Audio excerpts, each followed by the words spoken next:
Cherai beach ജനകീയ വായനശാലയുടെ ആഭിമുഖ്യത്തിൽ നടത്തിയ വായനക്കളരിയുടെ ഉദ്ഘാടനം ജില്ലാ ലൈബ്രറി കൗൺസിൽ അംഗം EC ശിവദാസ് നിർവഹിച്ചു.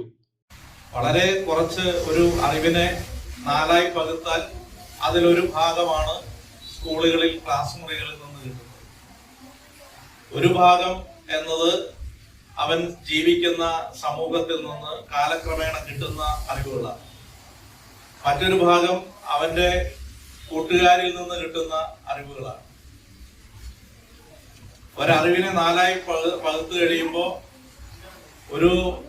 ഒരു മനുഷ്യൻ അറിവ് നേടുന്നത് അതിന്റെ ഒരു വളരെ കുറച്ച് ഭാഗം മാത്രമാണ് സ്കൂളുകളിൽ നിന്ന് കിട്ടുന്നത്.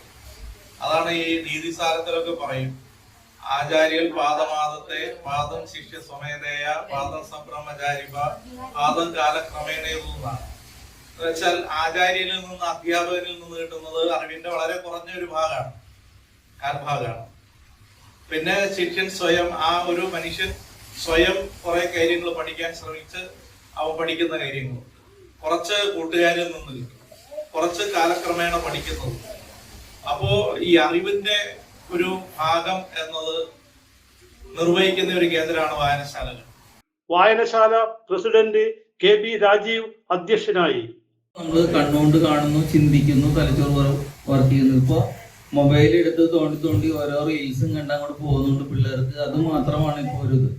അത് വലിയൊരു അപകടസ്ഥിതിയിലേക്ക് പോയിക്കൊണ്ടിരിക്കുകയാണ്. അപ്പോൾ വായനയുടെ പ്രാധാന്യവും മറ്റു കാര്യങ്ങളെ കുറിച്ച് നമ്മുടെ ജില്ലാ കൗൺസിൽ അംഗമായിട്ടുള്ള ശ്രീ EC ശിവദാസ് നമ്മളോട് സംസാരിക്കും. നമുക്ക് വേറെ അധികം വലിയൊരു പരിപാടിയൊന്നുമില്ല. Secretary PT Sudheer Kumar, treasurer Sasikala Chandrabose, PK Basi എന്നിവർ സംസാരിച്ചു. CJ Joy, city voice news bureau, Cherai.